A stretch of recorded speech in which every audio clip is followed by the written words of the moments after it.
Hello, Brian Weeks here again with another MMCD contract consideration. This video clip will cover the topic of payment processing issues. In this short video, I'm going to discuss the somewhat unique methodology the Master Municipal Construction Documents sets up for regular monthly progress payments. In this series, I have other videos on the special issues which relate to processing substantial and total performance, so I won't go over them here again. Our documents are designed around the concept that the owner should distance itself from the routine management of the contract.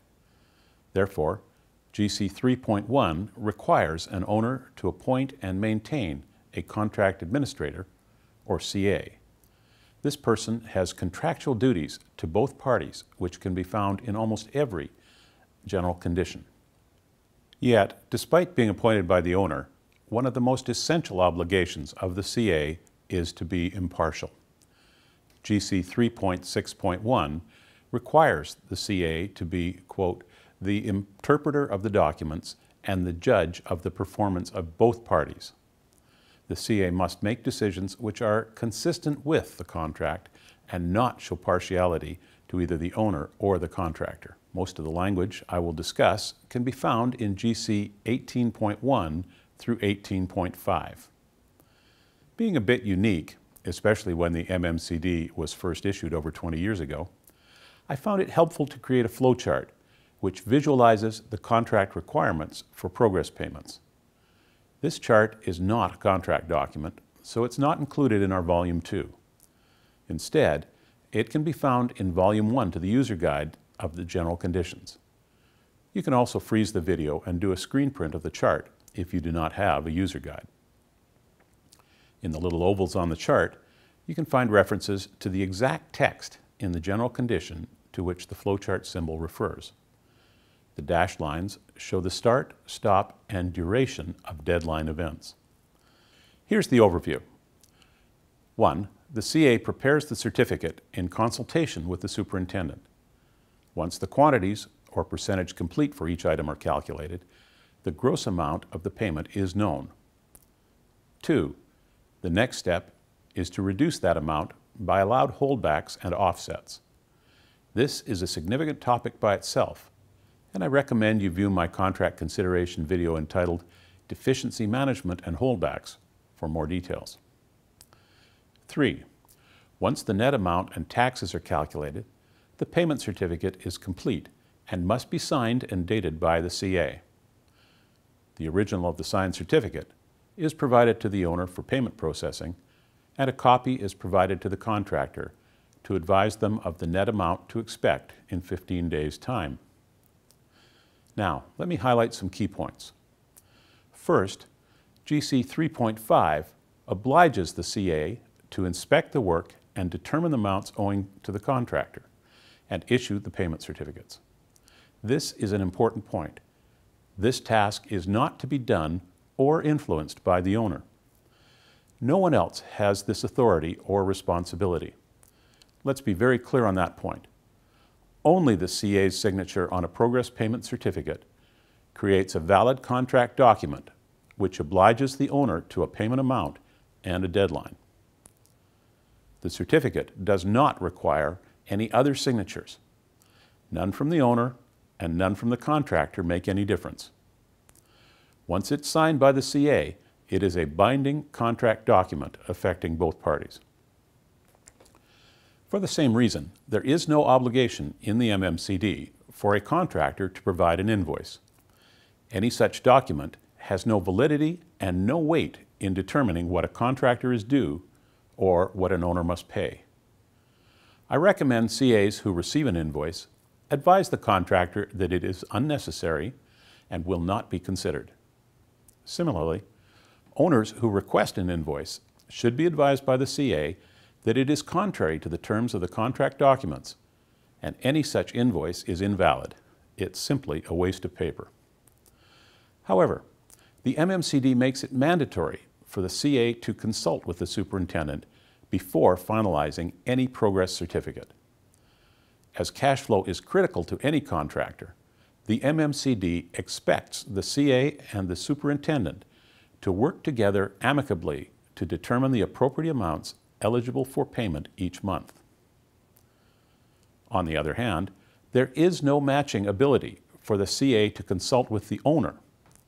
The CA is required to prepare the progress payment certificate without asking for the owner's permission or acquiescence. The reason is that the owner has already contractually agreed to pay what the CA certifies, and the CA is contractually obligated to be impartial when making that determination. We understand that the CA and the superintendent will have times when they disagree on what is eligible for payment. When that happens, the CA's decision is implemented, and the contractor is supposed to be provided an explanation of why the superintendent's opinion was overruled. Similarly, an owner may judge that the CA has approved something improperly.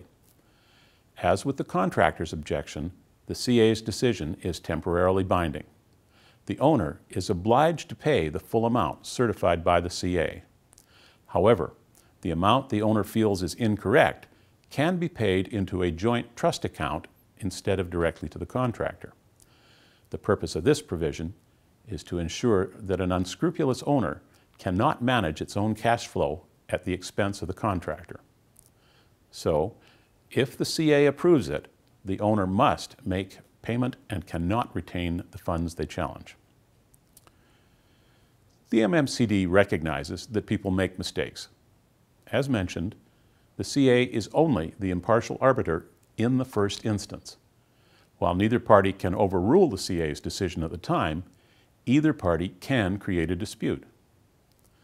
But let's take a reality check. While it's technically possible for either party to use the CA's decision as a dispute notice, in reality, this never happens. Payment disputes will normally resolve themselves just through the progress of the project, more quickly and at less expense than following the dispute protocol.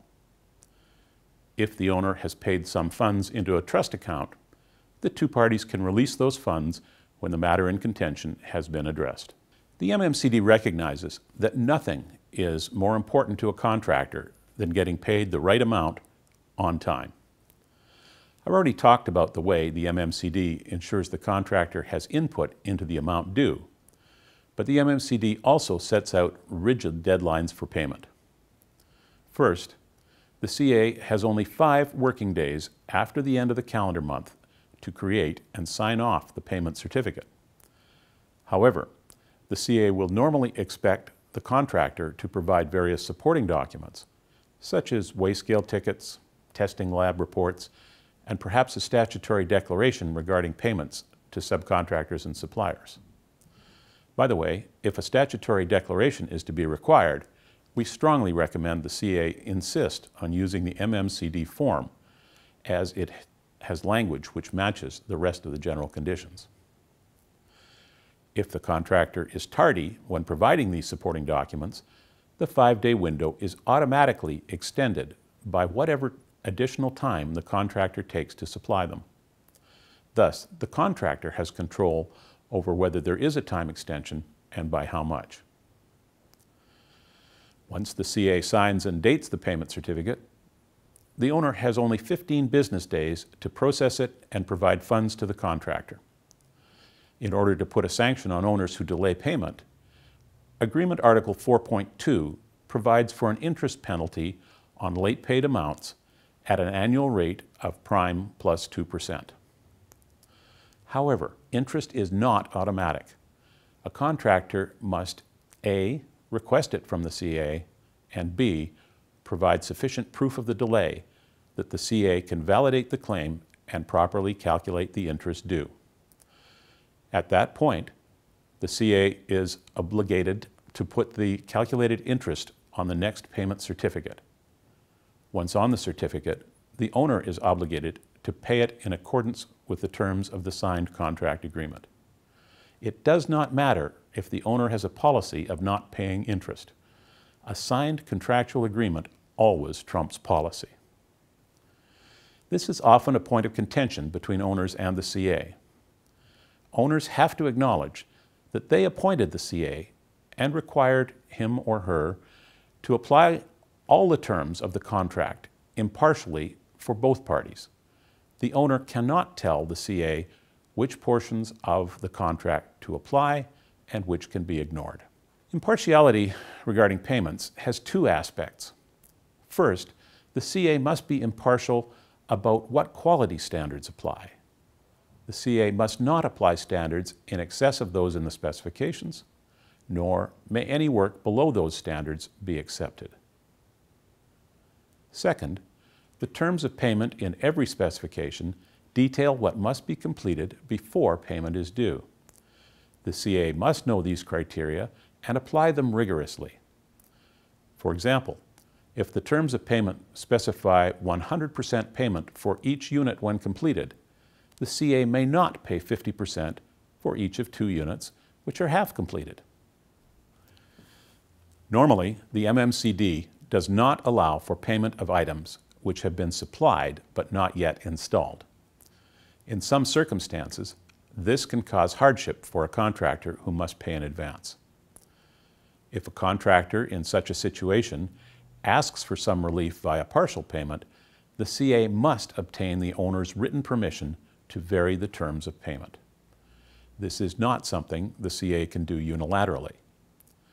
Often, an owner will require some form of additional protection or security for these items, and it's always wise to obtain the approval of the bonding company as well. Finally, it's worth pointing out that mistakenly making a payment for an item does not imply acceptance of substandard work or set a new lower standard. The language supporting this can be found in Agreement Article 5.2, which states, "Except as specifically set out in the contract documents, no action or failure to act by the owner, contract administrator, or contractor shall constitute a waiver of any of the parties' rights or duties afforded under the contract, nor shall any such action or failure to act constitute an approval of or acquiescence in any breach under the contract." During a project, should it be determined that the CA has mistakenly approved work that does not meet contract's requirements, the CA is expected to reverse that payment on the next payment certificate. This is a simple matter of entering a negative amount in the completed to date column for that line item. So let's summarize the points I've made in this video. 1.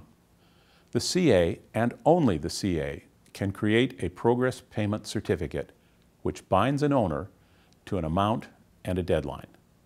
The creation of this certificate must be done in consultation with the superintendent and without consultation with the owner. 2. The MMCD makes it theoretically possible for either party to challenge the amount the CA approved. Nevertheless, the CA's signed certificate is used to process payment with possible adjustment later. While owners can object to a portion of the payment, that amount must be put into a joint trust account if not paid on time to the contractor. 3.